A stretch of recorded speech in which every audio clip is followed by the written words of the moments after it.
En Aló, este momento al aló, historiador aló. le hacemos una pregunta sobre las estatuas de colonizadores que están en diferentes puntos de la ciudad y que hoy fueron, como en la plazoleta de Rosario, que han sido derrumbadas en distintos puntos del territorio nacional, como en Cali, en Popayán y por supuesto hoy en la plazoleta del Rosario. Quisiéramos saber un poco de la historia de estos monumentos.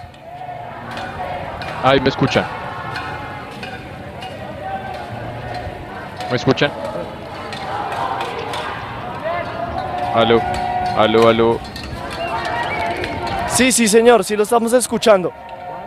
Ah, ok, listo. ¿Me puedes repetir la última pregunta? Aló,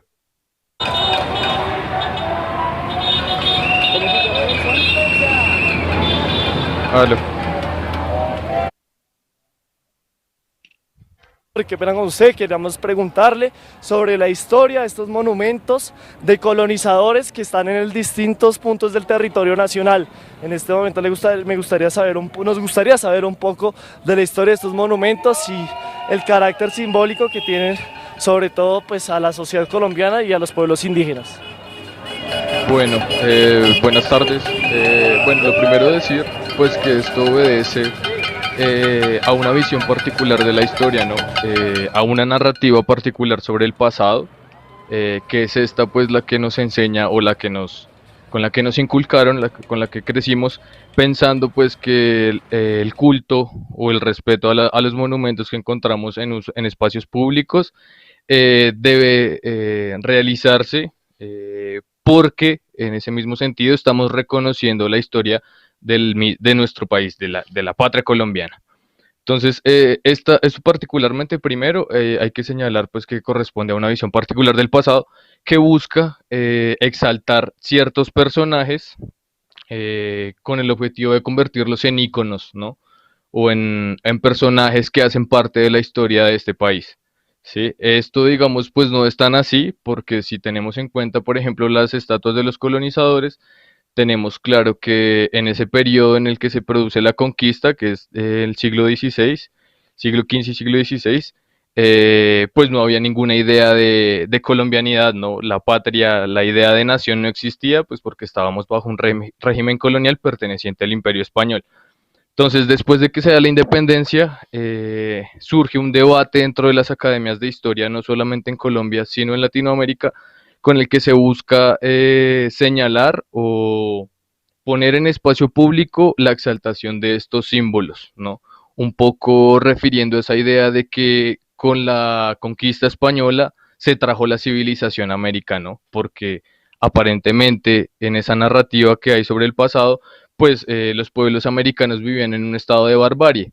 Entonces, esa visión del pasado es la que se impone a través de estos monumentos, ¿no? El borrar el hecho de que habían otras sociedades con un montón de desarrollos y súper complejas a la vez o en el momento de la llegada de los españoles, ¿no? Entonces es un poco, estos monumentos buscan lavar ese relato o esa idea de que fue violenta la conquista y que más bien tenemos un poco que agradecer y rendirle culto a estos monumentos de conquistadores españoles.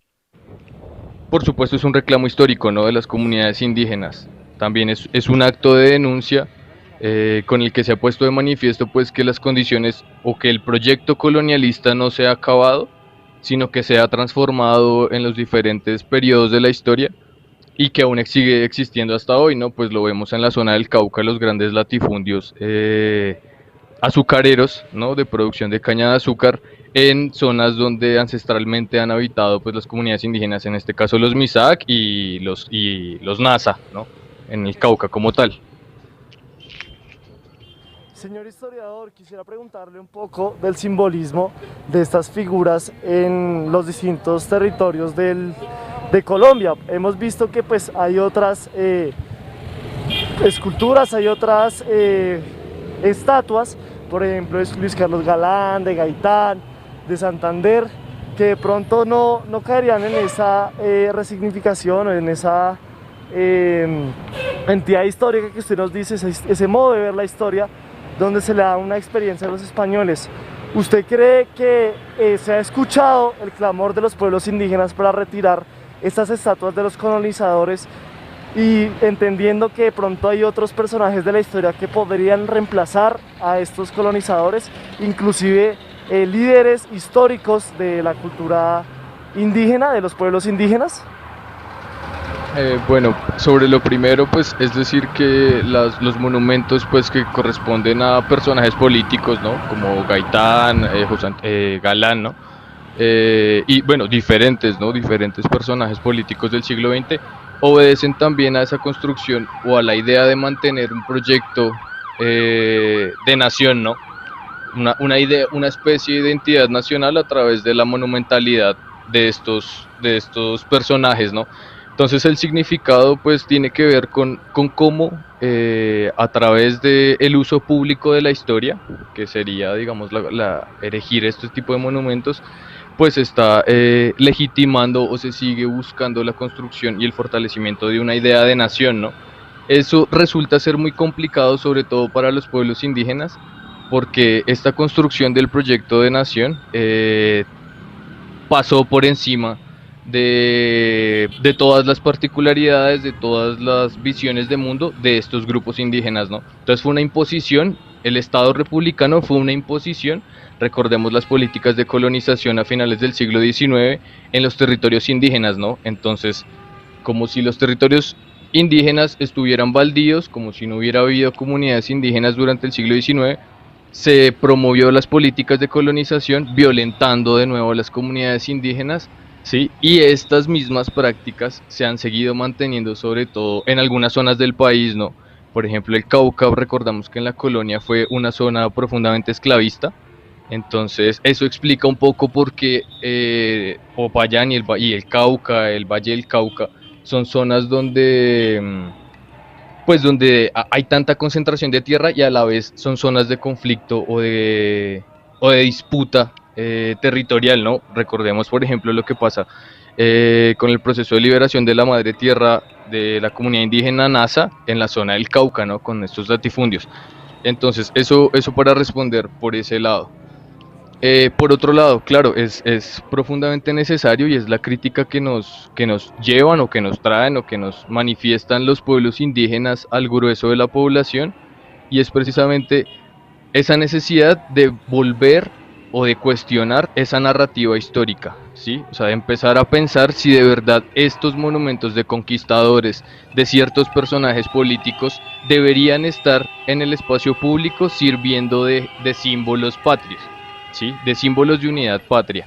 Entonces, nada, recordar, por ejemplo, cómo se han erigido otro tipo de monumentos de indígenas, por ejemplo, ¿no? Sobre todo en algunas zonas del país, en Pasto, ¿no? En el altiplano cundiboyacense, pero pues se hace desde una visión un poco acrítica, ¿no? O sea, simplemente se pone determinado cacique en una plaza de un pueblo, o digamos en el caso de Zipaquirá, pero pues no se hace ninguna vinculación o ninguna referencia sobre por qué existe ese tipo de monumento ahí. Entonces es muy complejo porque no es solamente cambiar el monumento, sino realizar una pedagogía histórica que le enseña a la gente a ver ese tipo de monumentos de una forma diferente, ¿no?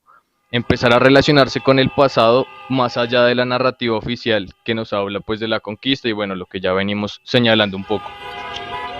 Entonces es supremamente necesario, pero a la vez es supremamente problemático porque estos monumentos lo que hacen es identificar a las personas, ¿no? Entonces servirían o se empezarían a convertir como en unos referentes, por ejemplo, de prácticas a seguir, ¿no? Digamos, si se erige la estatua de José Antonio Galán, por ejemplo, en Comunero, pues está exaltando la práctica o todo el proceso político que él vivió durante 1781. Entonces siempre es como esa relación entre los tiempos históricos, entre el pasado y el presente.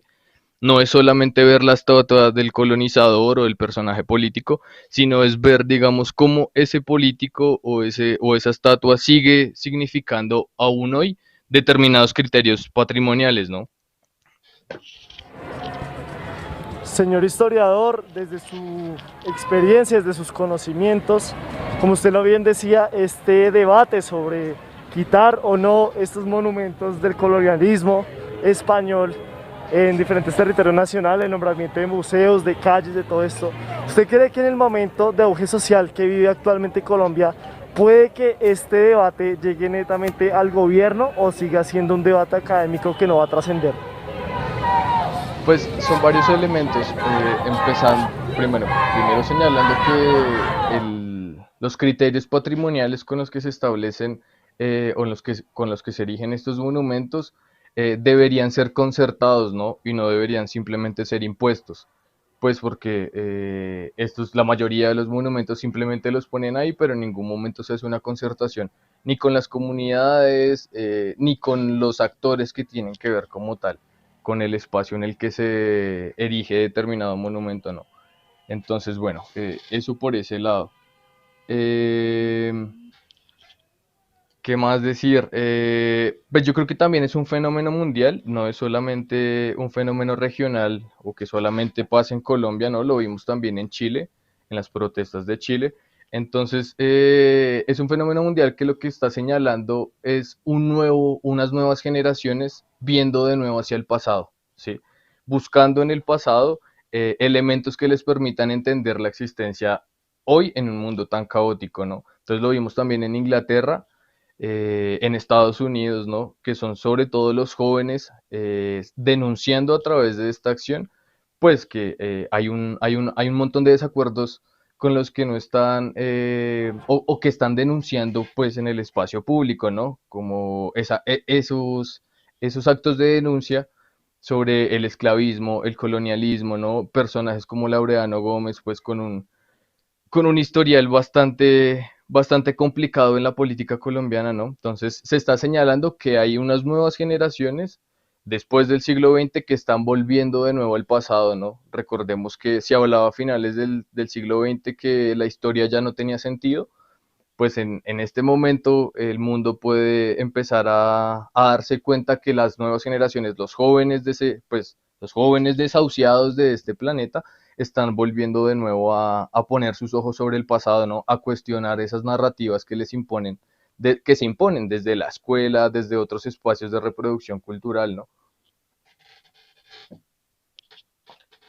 Bueno, y lo otro sería, es un Con poco estos, complicado que esto se traduzca pues en un ámbito institucional, porque pues las orientaciones, por ejemplo, de los institutos que trabajan con el patrimonio directamente, pues responden directamente como a las directrices de los encargados de los institutos. Entonces tenemos el caso, por ejemplo, del director del Archivo General de la Nación o del director general del Centro Nacional de Memoria Histórica, ¿no?